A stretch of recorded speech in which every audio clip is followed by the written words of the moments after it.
Online Presenters, an advanced Toastmasters club that meets online and focuses on learning skills for webinars and online meetings of all sorts. And I'm privileged to be able to host this event for Carol. Carol gave this presentation in our club at a regular meeting, and she felt that she could do a little bit better. In fact, she wanted to really kill it this time and create an asset that could be shared on replay with the universe. So thank you, Carol, for allowing us to be part of this. I want you to let everybody know that this session will be recorded, so your image may be captured as part of the recording. And we look forward to your questions. Carol will kind of signal you along the way when you can ask a question. I'll also be watching the chat stream and helping out there. We encourage you to place your microphone on mute when you're not asking a question. So there's a mute and unmute button in the lower left-hand corner of your screen. Carol at some point may mute everybody and make you unmute yourself when you need to ask a question, which is a useful technique for dealing with audio distractions and feedback and that sort of thing.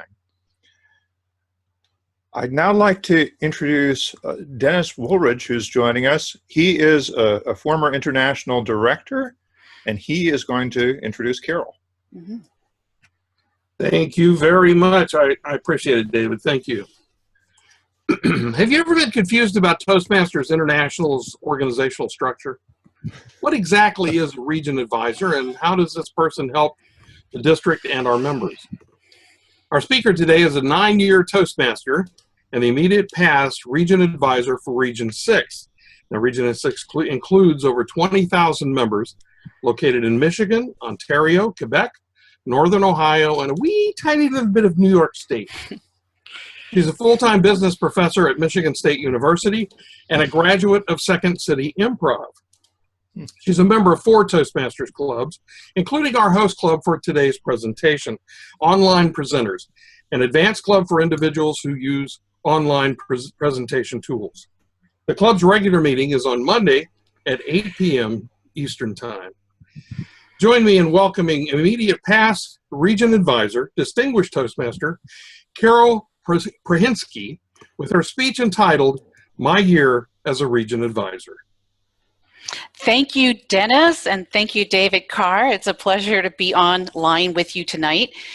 I had so much excitement I enjoyed my year as region advisor, but I know that there's a lot of people who really don't understand what is a region advisor, how does it fit with the district, and I just saw a chat from one of our online attendees today saying, what, we have a structure? Okay, yes, we do. And it is a little confusing, especially when you get to the top of the organization. So I thought I would take the time today just to share with you that structure, to explain what is a region advisor, and then to share a couple of the lessons that I got from being a region advisor this past year. The purpose of a region advisor is to help the district leaders achieve their mission. Now, the district mission, do you have it memorized? It's to build new clubs and support all clubs in achieving excellence. I gave you the little cheat sheet online here. Now, that's our mission as a district. And so when we're looking at this, the trio and any district leader is heavily focused on this mission and making sure that they accomplish it during the year. So they're focused on building new clubs and then making sure that all clubs are strong, healthy, viable clubs for now and into the future. Now, the region advisor is there to help the district leaders succeed in this mission, because there's a lot to do as district leaders, and there's a lot of different facets to juggle to be successful in their mission. So the purpose of the region advisor then is to guide the district leaders, to advise them and support them in their abilities to achieve this mission. Now, how does it all fit in with the organization? Where's region advisors, right? It's not typically listed on an organization chart. So I thought I would share with you the organization chart that I put together from information that I've gained online and through my knowledge of Toastmasters International. Typical organization chart has the CEO at the top, that is Daniel Rex, And then reporting to Daniel Rex, we have Jennifer Quinn, our Executive and Board Relations Director, along with our COO, Chief Operating Officer, Sally Newell-Cohen, Chief Information Officer, Sam Faranen. Oh, go back. And CFO, our Chief Financial Officer, John Bond, and our Chief Member and Engagement Support Officer, Darcy Minpa. Now, what I skipped over was in dark blue. Do you see that? IOs and IDs, and that stands for International Officer and International Director. I put it in dark blue because they are, on this organization chart, they're the only ones that are not paid. They're volunteers, and they volunteer their time to make sure that this organization is successful. So let's go in and examine the volunteers for a minute and just examine how these volunteers work with the top level of the organization. So I put them over on the left side of the chart, international officers, and we have our international president, president-elect, first vice president, and second vice president, along with our immediate past international president. Now, in light blue, we have our CEO, Dan Rex, and he's the paid employee, and everybody else is in dark blue. Now, I also put the international directors underneath the international officers, and I didn't list them out by name, but the 14 international directors are elected. We elect them every August, and they hold the position for 2 years, and so we alternate, depending on the region, we alternate which ones we're electing over this period of time.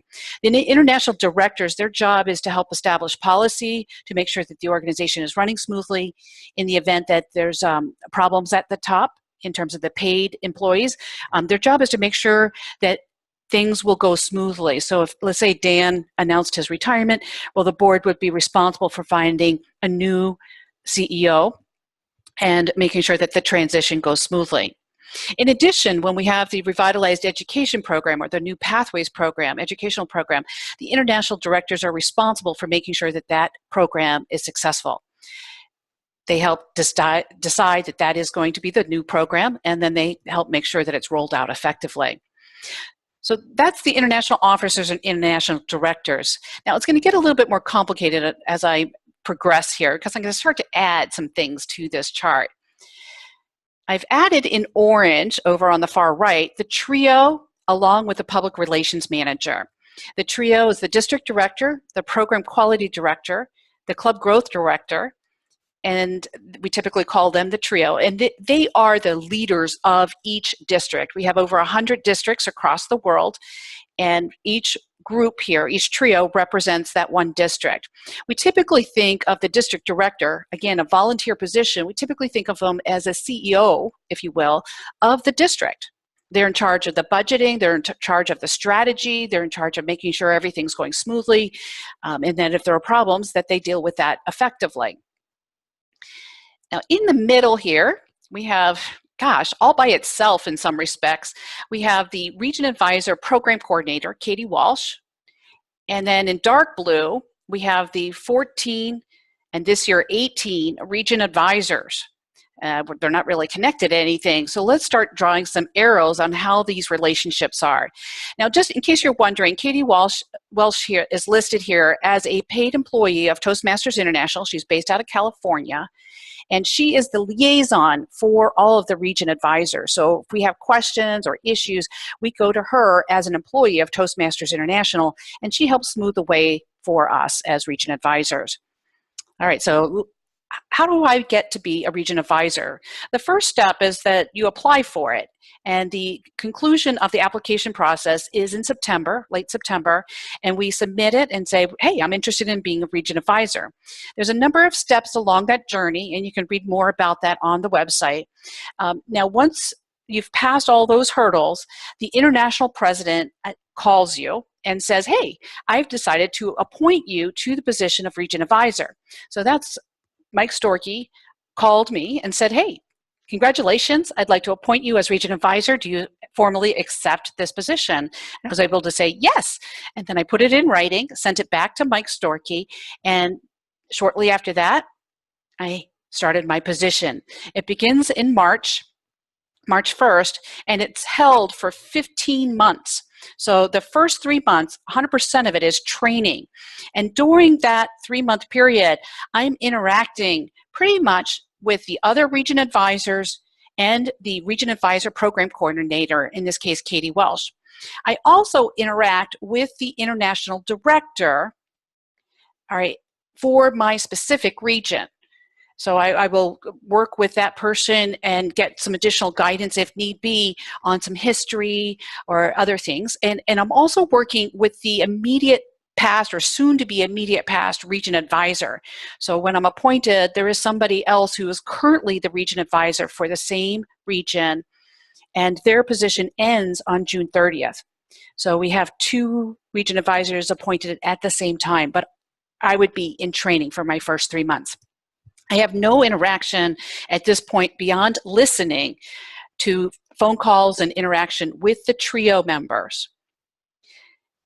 Now, after July 1st, at that point, I start interacting with the TRIO on a regular basis through phone calls, typically. We're having calls that might be just me and the TRIO, or me, the TRIO, and the PRM, Public Relations Manager. Or I might just say, I only want to meet with district directors this week for the entire region. So I might have 6 or 8, or sometimes more than that, different district directors on this particular phone call, and we'll have conversations about whatever issues they might be facing and whatever concerns or ideas that they want to share with each other. So we have these type of dialogues. In addition, one of the things that I found very beneficial was to meet individually on the phone again with each of the individuals that I was going to be advising during the year. I found that helpful, and so I got to know them better and their goals and their desires and their hopes of what they hope to accomplish during the year. It allowed me to be able to establish a relationship with that individual. My main responsibilities as region advisor, I have a couple different areas that are key. The first one is that I train the trios at the International Convention. This year will be in British Columbia. Last year was in Washington, D.C. So I trained them at the convention. It's 2 solid days of training. And I also have the preparatory work, which is also a full solid day of preparation, along with the work prior to even arriving at the location. Region advisors do a lot of activities during the 3 or 4 months prior to the convention. In addition, there's the mid-year training, which is in January typically. It could be in early February. And for us, we went to Montreal in winter. So it was rather cold.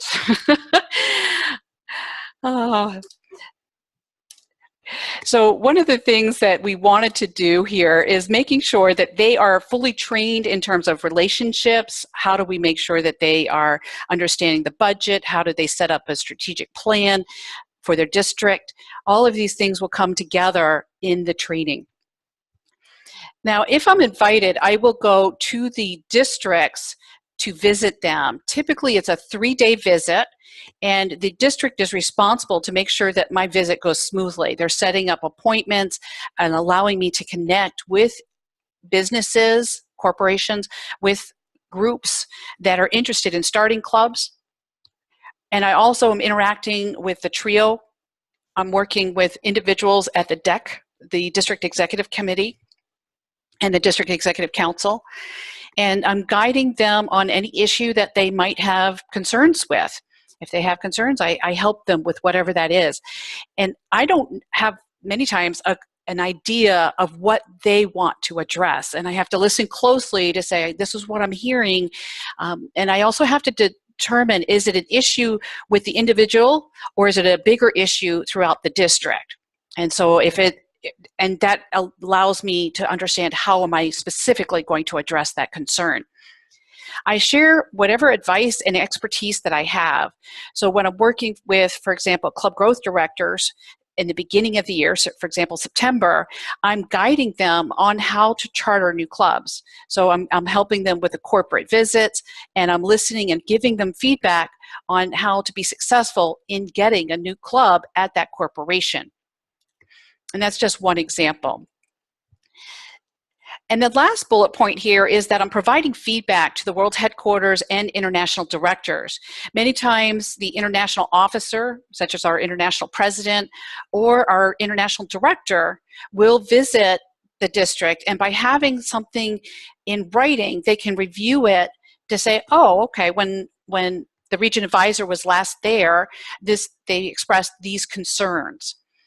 In addition, the world headquarters paid very close attention to the reports, because many times I included areas that the world headquarters can make some changes to make the lives easier for our district leaders.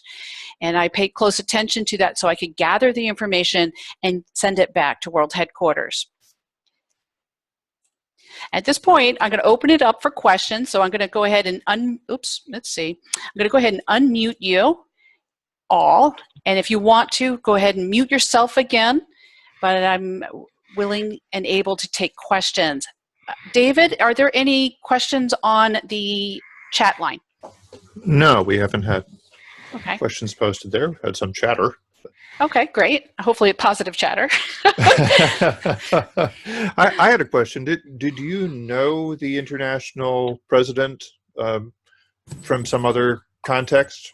I had met him at the international convention, and when I was a district governor, I was able to interview him at the convention in the showcase. I'm not in the showcase, in the candidates corner. So I was my trio and I were able to have conversation with him, ask him specific questions. I got to know his wife as well, Leslie, lovely lady. So that's very nice. During the year, though, I did not have much interaction with the international officers. I have a question for you, Carol. Sure. This is William. Hi, William. My question is, can a region advisor serve for more than one term? Yes, assuming that they are reappointed for that second term. You can apply for it, and you have a higher likelihood of receiving it for the second term, assuming you did a good job on the first round. And do they, as a backup question, will you be serving the same area, or will they put you in a different area? It varies. It depends on their needs. Right now, it varies. I'll just say that. It just varies. It depends on their needs. Okay. Carol, I have a question. Sure. Is this an annual responsibility or longer? It's 1 year, well, it's 15-month responsibility. So I started March 1st and it finished a year later on June 30th. And if I got reappointed, it would be 15 months plus 12 months. So it still ends on June 30th of the following year. Thank you. Carol, this is Lois. Hi, Lois. I have a question regarding the timing of the mid-year training. Do you do any additional training in advance? Because by the time they go to the convention in the end of August, they've already hopefully put their budget together, have already met with their deck 1, 2, maybe 3 times, however often. But it's kind of like a backward thing. They're backpedaling by the time they go to convention. Right. So do you do advanced training? A little bit. And we also have webinars from Toastmasters International. Lois, the issue that you're raising is a significant one, and many people believe that it needs to be addressed. So from that perspective, it has been talked about, and from my understanding, the board has said, yes, we need to make significant changes here so that the training occurs prior to their official appointment, ideally. Thank you. Carol, this is Andy. Hi, Andy. Welcome. Welcome. I have 2 questions. The first question is, they have regular forms and metrics for area directors as they visit the clubs. Yes. Do you work off of a specific regional advisor's report? Do they have a specific thing just for you? And the second question is, when they choose you, do you go through specialized training, have a magic book with all the answers that they expect you to know? What kind of training do you have to go through? And when you do reports, is it a standardized format or whatever your impression is? Okay. Let's see. Go back to your first question. You went a little fast. I didn't get it jotted down by the second question. The first question, area directors have a standardized metric-driven report that they have to return back to their Okay. district. Okay, the region advisor position, and I think this is an area for improvement, Andy. When we get into district leadership or international leadership, we want feedback, and we need leadership feedback, such as a 360-degree review. Let's get that. Now, when I applied for region advisor, I did receive feedback from everybody that served with me. World headquarters delegates it out, and then another organization conducts the survey, so it's not part of any possible influence. And then they provide the results. And based on the results, you can see where you're strong or where you have some areas for improvement. I have communicated that I'd love to see this done for all the TRIO members so that each person in district leadership does receive this feedback, because that is what allows us to grow. Some people don't feel comfortable giving that feedback, but we as leaders do need to receive it. Now, the other part to the question one that you're asking about is how are we measured in terms of our performance? And I believe that that is another area that does need to be improved. Each region advisor has different strengths. So one of my strengths is that I like working with struggling clubs. It's not an easy area, and it can be quite a challenge. I also have skill and talent in working one-on-one with individuals to address whatever their concerns are. And I'll talk about that in just a little bit more with an example in a few minutes. But I found a lot of joy in that one-on-one or one-on-three dialogue to help solve problems. It's one of my great topic areas because that's what I do for a living, is I help solve problems. And I also present professionally, but other region advisors, maybe they don't present professionally, but they have other skills and talents, and we need to make sure that together we're strong as a group of region advisors. And I'd like to see a little bit more of that as well, so that we're coordinating our strengths together so that a group of us is strong. Well, the other part of the question that I had mentioned at the beginning was, how do they assure themselves that everybody is prepared for that role, not just bringing their own skills, as you have talked about, but that the skills from every region advisor across the globe are reaching the same sort of standard, the same sort of knowledge is shared with each region advisor? Is there a standard manual that's shared with you that says this helps you gather the same answers in a standardized way for all the area directors? We do have a handbook, a region advisor handbook, that is kept, it's not published so that you can have access to it. But in terms of, you're saying, is there a standard criteria, like a report card for the region advisors? And there is not one of those. Or also for your training, so that even though you come with experience that others may not have, if someone is taking the role to grow and to know how to grow, it would seem that it would be beneficial to have a standardized training program or standardized information packet that everyone's working from. I will agree with you, Andy, on that one. Let me go on to your second question, which was regarding specialized training. We do have a lot of training. And so, like I said, the first 3 months is all training, and it includes a wide variety of different types of training. The main area that I remember the most is the conference, getting ready for the convention presentations. And there was a lot of time spent on the different aspects of that training.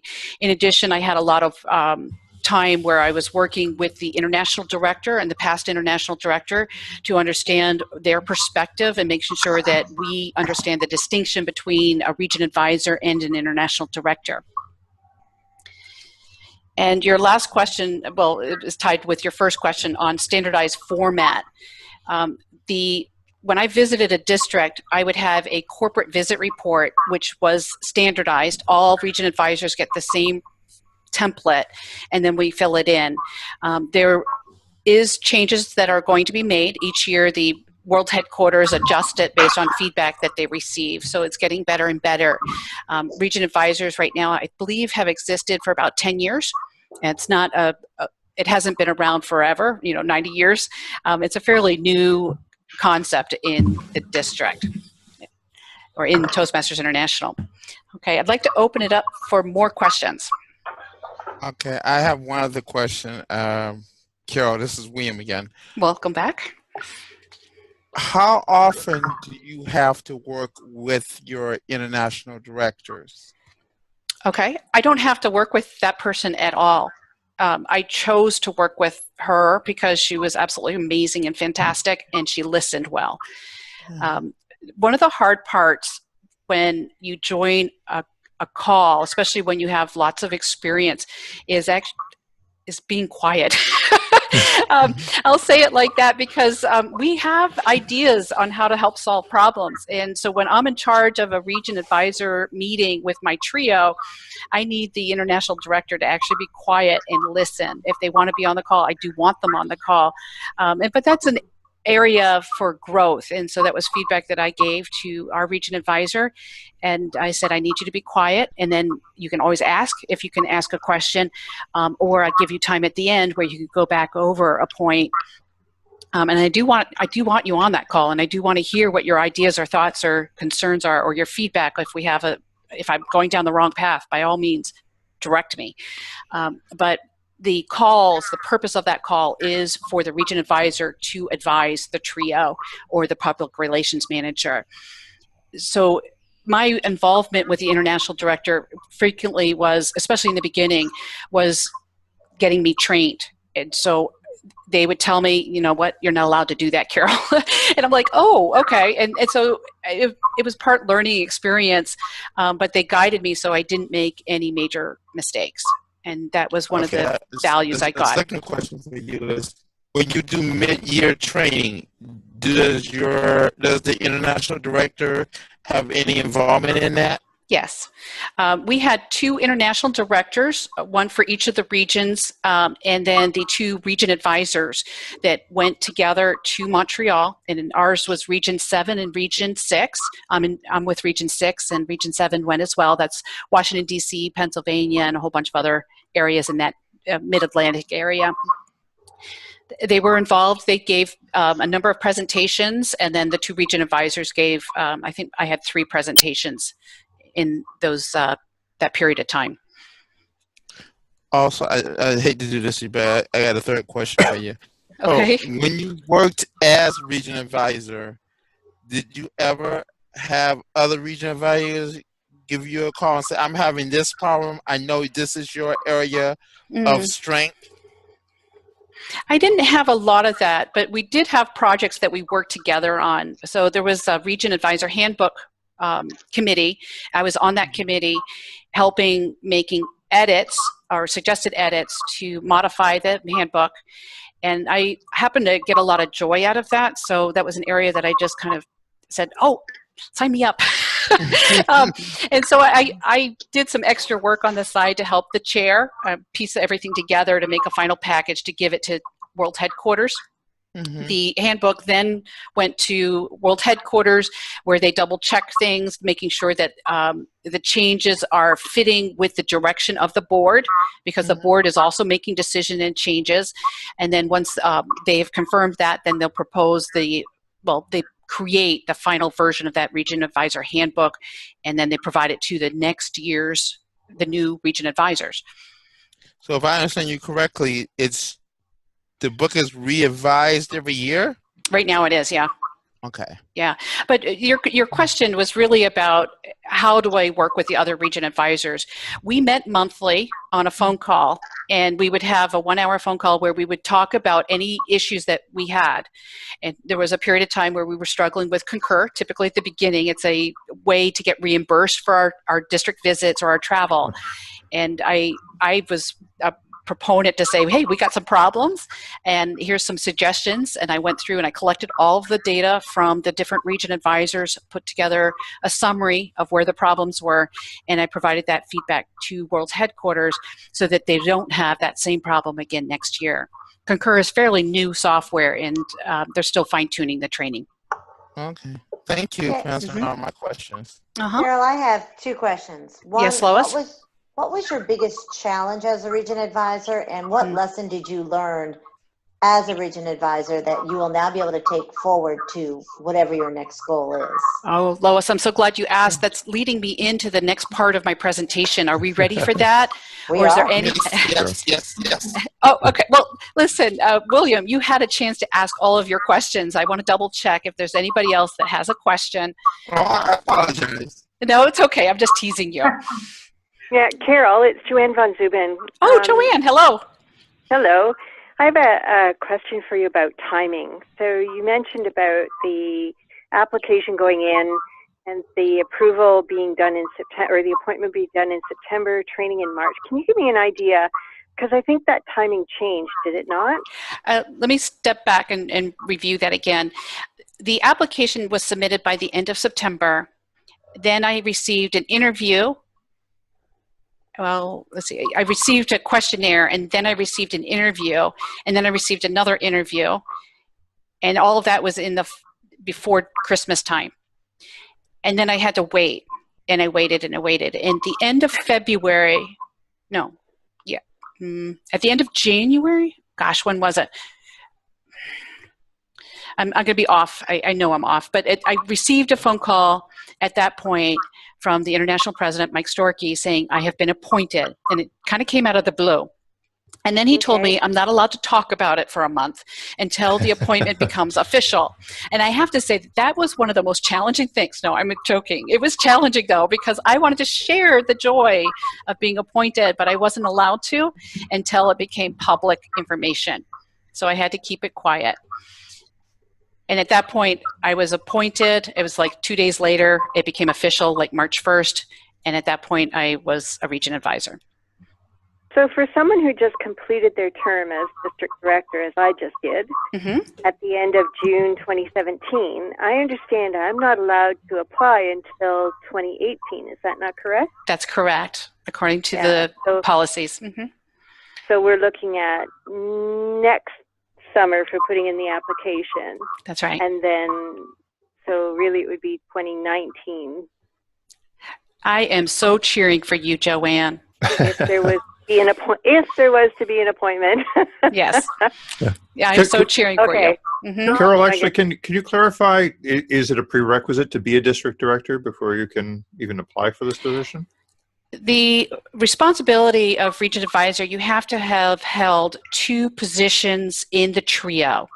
Okay. And I'd have to double check if the district director position is a required position, or if it's simply 2 of the 3 positions. Okay. Carol, can I speak to something real quickly that just came up? Yes, sir.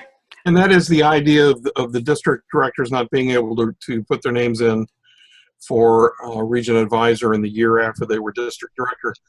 I was on the board when we discussed this, and the truth of the matter is we came to the decision that the immediate past president, which that person would be in that year after they've been district director, has a good number of things they need to be doing for the district. That's right. And my understanding is there's kind of a new, and I suspect this will come out in Vancouver, there is a new list of responsibilities for the immediate past district director that may be a little more heavy than it has been in the past. They're going to be relied on a little more, I think. Okay. Joanne, your workload is about to get heavier. Oh, no. Yeah. But like everyone else, the training comes much later than it's needed. Exactly, yeah. Okay, thank you, Dennis. Okay, any last questions before we move on to address Lois's question? I had a question. This is Isabella. Hello. Hey, so in any of your time in Toastmasters, you know, there's all these different personalities. How do you get Toastmasters, to be more respectful to each other and get along better if there's like personality conflicts? I look at it to say we are in Toastmasters to learn. And most people in Toastmasters are here to receive feedback. We want to receive feedback. We want to address the concerns that are holding us back from achieving the joys of what we're aiming for. So one of the first things I will do is ask, are you open to receiving feedback? If once I become aware and I see behavior that is detrimental to that person's performance, I will then communicate, are you open to receiving feedback?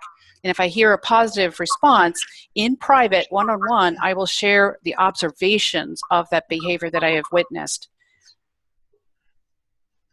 And I couch it carefully. And because if they say no, then I let it go. I just let it go. And as hard and as painful as it is, I let it go. Because sometimes it is painful. I guess my other question is, was it more challenging to be district director or a regional advisor? I found, I think district director was more challenging for a couple reasons. One, you have so many people reporting to you, and the workload is quite heavy. As region advisor, the workload was heavy, but not nearly as much as it is as district director. And I didn't have anybody reporting to me. So I had a lot of people I was advising. I had 24 people I was advising, but I didn't have anybody necessarily reporting to me. So I was there if and when they needed it, and I tried to make sure I was always available, or I tell them in advance I'm not available. But it was a lot easier from that perspective, is that they weren't reporting to me. And your question, Isabella, is actually bringing up how there were times that I did want to give feedback to certain individuals, but they didn't want to hear the message, and I had to respect that. Now, if I'm district director and they're reporting to me and it's impacting negatively the performance of the district, I have the ability to take action on that behavior, and I did, to say, you know what, this isn't working. And I gave them lots of notice. I worked with them. I tried to get them to modify that behavior. And after 5 months, I said, it's not working. And so I actually asked for a resignation, which is in itself very challenging, and it upsets a lot of people. And if you can avoid it, I highly recommend it. But I need the performance. And if I don't get the performance, then I need to make some changes so that the team knows that I really do care about the performance. Okay, great.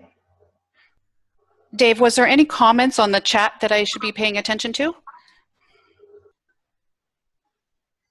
I'm sorry, I was talking with the mute button on, okay, which is the opposite hazard of making noise with the mute button off. Okay. Oh, I'm sorry. Was there any chat that I should pay attention to? Andy did ask if you would get assigned to the region that included your home district. He also asked if it was a self-nomination process or if somebody reached out to you. Mine was a self-nominated process. I chose to submit my application. And truthfully, I would have liked someone to have told me, Carol, we want your application. I would have liked to have received that. I didn't receive it, but I went ahead and submitted my own application. Sorry, what was the other question? Oh, did they give you your own district as part of your region? That was one of the interview questions. They said, do you have flexibility? Are you willing to take on another region? And I was actually quite intrigued by that question, and I said, I'm open to it. I didn't get a different district or different region, but I was open to that opportunity. Okay. I think we can move on. Okay. All right. Thank you. Let's see. All right. Let's go ahead and talk about some of the stories to answer Lois's question in particular. Or what did I learn as region advisor? The first thing was that I loved the district visits. I loved not just the flying and the travel, which is always fun in my mind.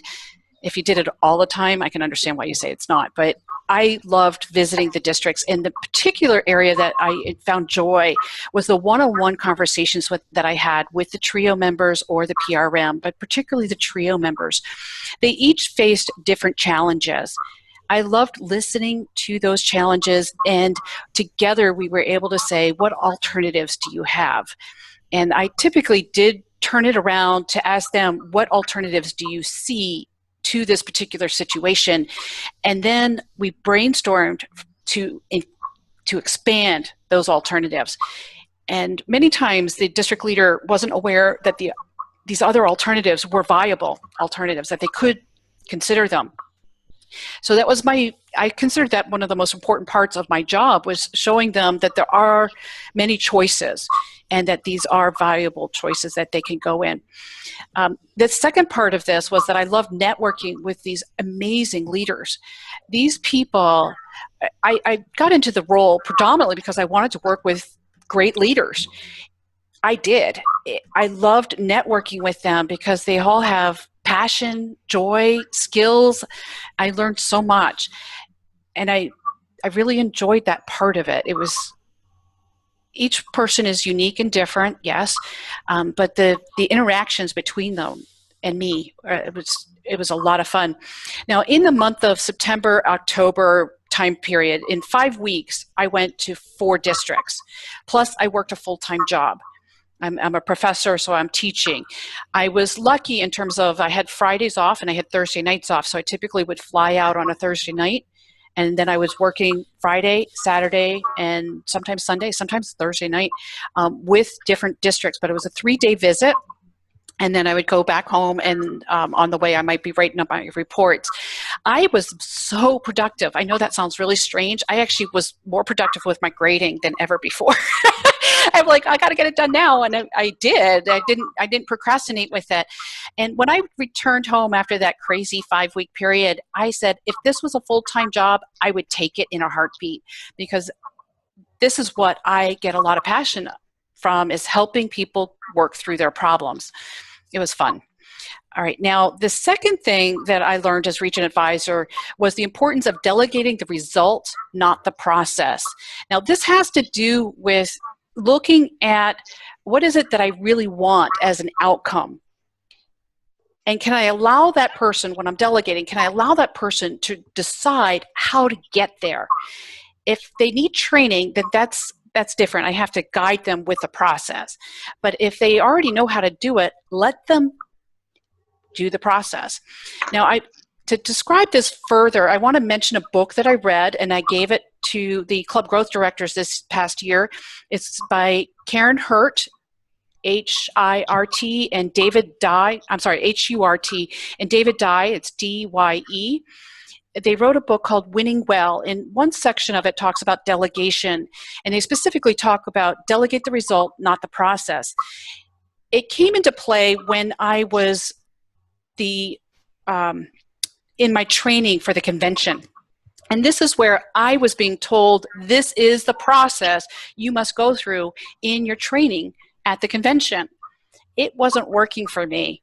And I did my best to pay close attention to the guidance that was provided. And the training details were amazing. They provided, I've never seen anything like it. The detail guidance on how to be successful in that program was fabulous. I didn't like, however, that I was told I wasn't allowed to do any modifications to the training package, that I wasn't allowed to insert images instead of words. I needed to have the ability to tweak the process to get phenomenal results. And I needed that. So this was something that I was more on the recipient end of the need for just delegate the result, and I will get you that result. I will get you better than that result. Don't tell me how to do it. But that was a point of frustration. And Lois, this is addressing one of your questions. I would have liked to have seen a little bit more flexibility in that. Now, they did tell me, oh yeah, you can edit it and modify it as you want, but you have to use our slides. That's not exactly what I was hoping for. But I just wanted to share that with you. Now, when I work with them on their training, and with the mid-year training, I had a lot easier time. I'm not exactly sure why, but they do listen, and they listen very closely because they want to be successful. They want the district leaders to be successful. How do we get there? And the third area that I learned and enjoyed as a region advisor was, and I know this is going to sound a little cliche, but across the world, guess what? We're different. And we can say that, you know, when we go from one club to the next club, we see differences. The same thing with districts. Every district is unique. That difference is what brings value in my mind to how we can realize the choices and the diversity of our choices that we have as leaders in these different districts. I think one of the things that really struck me almost immediately, and this was actually an area for my learning and my leadership growth, was I had an idea of public relations manager. And I know this is going to sound a little strange, but in my district, we did not do a good job with public relations manager. We had that position, but in general, this person, whoever held that role, just wasn't successful. It is quite a challenging job when you look at all the responsibilities. And this is one of the reasons why we want the public relations manager to interact with the region advisor and to have a cohort of colleagues to interact with each other across different districts. I had some ideas in my mind on how the public relations manager should be managed. And I took it out to the public relations managers and said, hey, this is what I think you ought to do.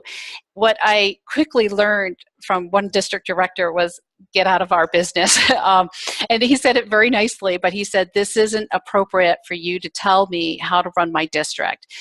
He was absolutely right. And I quickly learned I need to respect the differences and allow them to lead as they feel is most appropriate. We did address the public relations, we did our best to address the public relations manager position, and the cohorts that I developed, their interaction with each other, I just had to stand aside and allow them to have that interaction because they grew by leaps and bounds. It was joy to work with, watching them grow and interact with each other. We brought in experts, Cheryl Rausch in particular as a newsletter expert, and they learned how to do top-notch newsletters as an example. These are some of the things that we can do as region advisor. So when I learned a lot. These are 3 examples of the things that I learned as a leader, as a region advisor, and I got a lot of joy from that. Now I'm sharing this last story is a little bit painful because I'm saying, hey, I'm not perfect, and I'm not. And I had some learning to do, and this is what I wanted. This is why I signed up for it. At this point, I'm going to go ahead and say I'm finishing my wrap up here. The region advisor is an important mentor for our district leaders. I think this is one of the most important parts of the region advisor role, is that we are that mentor. We're not necessarily a voice for the Toastmasters International World Headquarters or for the international officers or directors. We are here as a resource, like an area director. It was mentioned earlier in the program, but we're here as a resource for our district leaders, and they need us. And I have people reaching out to me even now saying, I need a shoulder to talk to. I need somebody to talk to because I'm struggling right now as a district leader. I do make sure that the current region advisors are aware that I am having interaction with a current district director, not a district director, but a district leader. I do make sure that is an awareness, and I try not to step into their business, which I've gotten a lot better about. Okay, at this point, I'm going to open it up for more questions.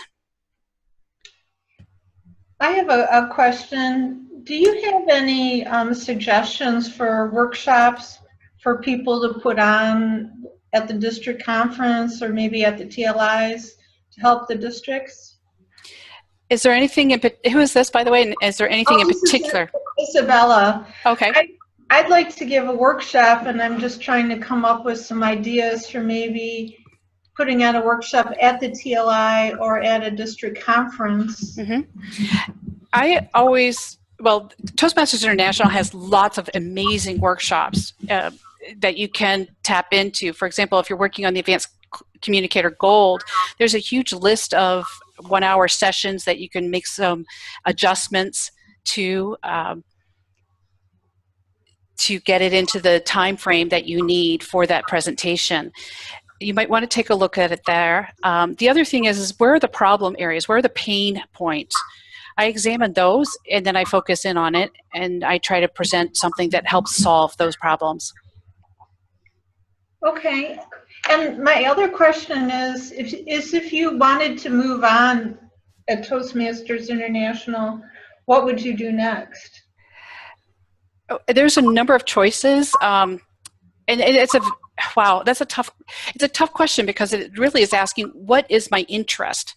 So I know if I was talking, for example, to Cheryl Ralph right now, she'd say, oh, accredited speaker. You want to become an accredited speaker. If I was talking to, let's say, one of our world champions, they say, have you considered it? Do you have any interest in going back into contest? Which, of course, I would love to do that if I wasn't such a perfectionist and I would forgive myself for my mistakes. I'm teasing when I say that. I hope you're laughing. Yeah. Another choice might be international director, and many region advisors are headed in that direction. I see a number of them running for office this year as international director, so that is a viable choice as well. And then the last is I could focus in on the district again. And now that I've learned so much at the region level, perhaps I want another district role, or I could just stay focused on the club level, maybe chartering new clubs, or hanging out with my current clubs. I'm a member of 4. Thank you. Is there any other questions? Lois, should I be worried when you ask about leadership or dictatorship? I missed part of this dialogue, but it's having me concerned. I don't recommend dictatorship. No, but I think just based on who said it before me is that when someone says, you don't tell me what to do, I tell you, there are some people that come in and become more of a dictator than a leader. And that's a year's worth of learning how to handle another management style. It is. And it can be quite painful. I really do hope as Toastmasters that we are open to receiving the feedback. But as I've communicated to some district leaders is that we also have to recognize that they have their own leadership style. And this is where it's good to get educated on leadership style. And that might include, do I prefer centralized structure or decentralized structure, organic, where it's more autonomous in nature? Do I prefer formality or informal communication amongst the district leaders? All of these are parts of your leadership style, and it's a good thing to examine a little bit more closely exactly what that means, because once we understand that, okay, that person is different, it's like saying, okay, they're introvert or they're an extrovert. By understanding them better, it allows us to be more forgiving. And I think that dialogue does need to happen where we do get to an understanding of where are they worried, what are their strengths, what are their weaknesses, and being okay with that. We're married to them, if you will. Can we be okay with that? Well, I do have a question, not necessarily on this particular part, but if you are looking to be a region advisor and you don't have your background in solving problems and things like that, is it still possible to be a region advisor? Absolutely. Or really are the region advisor only those type of personalities that are problem solvers? We have so many different types of region advisors, Lois. I think you would make a great region advisor. So if you're interested, I fully support you. All right. Thank you. But you do have to get that leadership. Let's keep moving you up the organization chart. Okay. Thank you. Well, we'll see. We're moving. We're pedaling. We're doing the Dory thing. Just keep swimming. But there's so many different types of region advisors, and like I said, we bring our different strengths. But the important part is, do you like mentoring others? Because that is a key part of the region advisor role, is that we are mentoring and helping others be successful. And that's my favorite thing. So good. That's why I absolutely adore what you're talking about here. Oh, I'm so glad to guide you on this. Yes. Cheer you along. Carol, most of what I'm seeing in the chat is along the lines of either comments or compliments, so you might want to review it later. Thank you. We do have from Ronald Servant from Ottawa asked, is there a leadership style that is more suited to the trio roles? Hi, Ron. I am glad to see you on.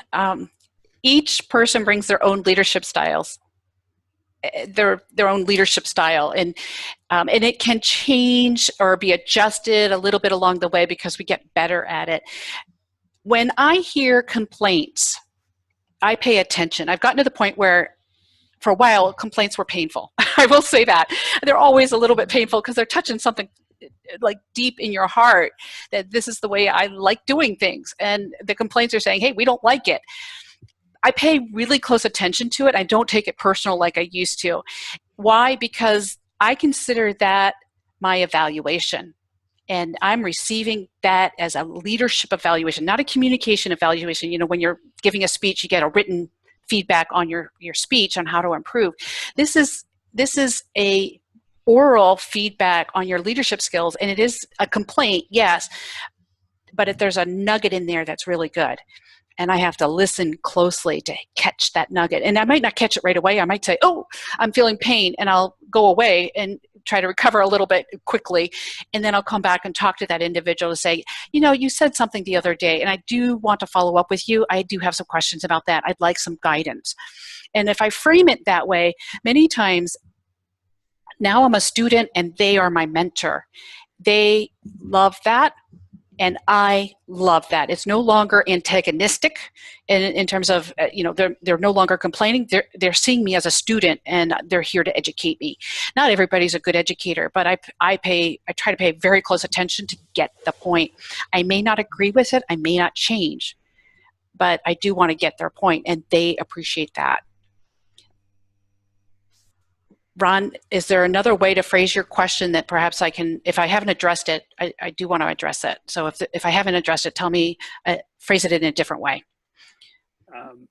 So you mentioned command and control style versus decentralization. Decentralization. Mm-hmm. Given the way the organization sets up the trio and sets up the area and division directors, mm-hmm. is there one of those two styles that works better?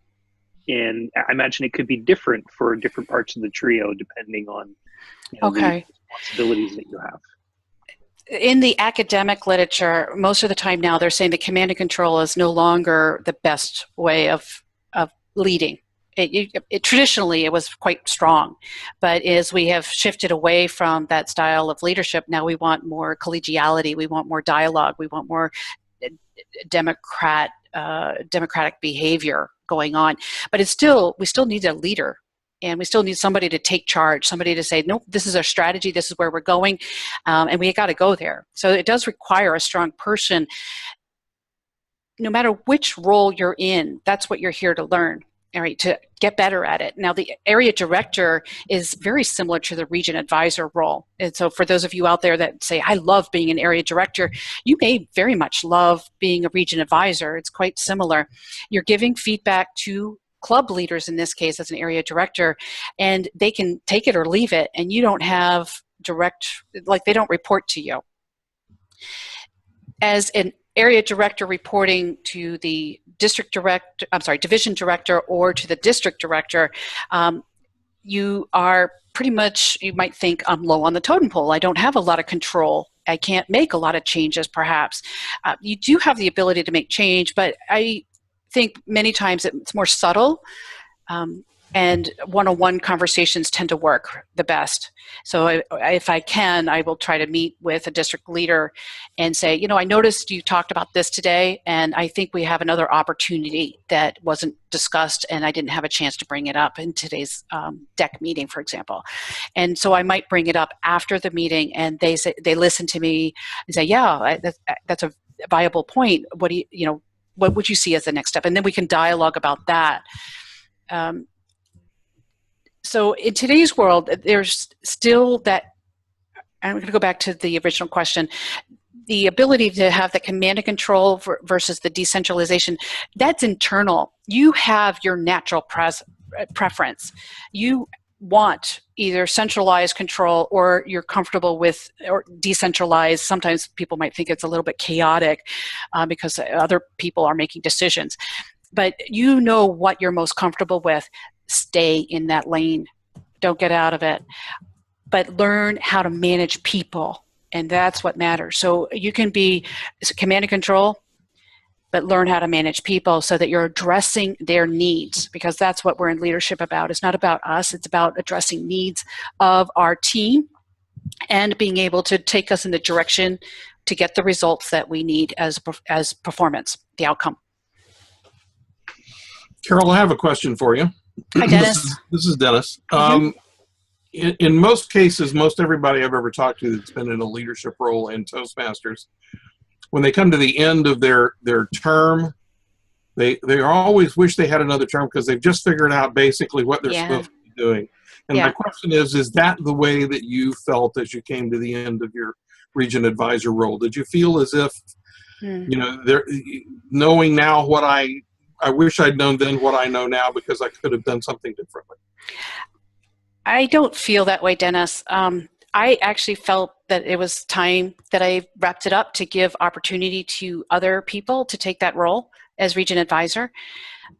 I learned that I loved this job, and that was one of the things that I thought I would, but I don't need to hold it for 2 years to take that opportunity. I think things went very well this year, and I loved being the region advisor. And I could hone things a little bit, you know, get it sharper. And one of my goals was to help the PRMs be strong. And I didn't do that as well as I would have liked. So if I was doing it a second year, that would be, I would spend more time on that. They did have a good year for the 3 that came on the phone calls regularly. They had a great year, but we did lose 2 PRMs during the year that the positions ended up remaining vacant. I know it's a tough job, and it is a very tough job. So for those of you that have held the role of PRM, kudos, and you know how difficult that role is. So Dennis, in answer to your question, I think I'm not ready to say sign me up for another year. I loved the role. If it's needed, if let's say World Headquarters comes back and says, Carol, we need you to step in, I have no problem saying, no problem, I'm there for you. But I do want to give opportunity for other leaders to step forward, and we have another great leader that is currently the region advisor. So I'm happy to share that with her. Yeah, I'm really so happy to hear that attitude of it's time to step away and let other people, you know, have the opportunity that you've had. That's a great attitude to have. Mm-hmm. Thank you. Carol, I have a question for you, William. Hi, William. What was your aha moment for you when you served as a region advisor? My aha moment as a region advisor? I like to apply for it or to learn? I mean, out of the whole experience that you had, what would you say was the thing that you enjoyed the most? I guess is what I'm asking. The thing I enjoyed most was the district visits by far. It's not easy because you have a lot of planning to do to prepare the districts for your visit to make sure that they understand what they need to do. But as I mentioned earlier, I loved visiting the districts. It was such a joy. And the way I understand it, you're allowed to visit twice a year per? No, only once a year, and it's only if the district invites me.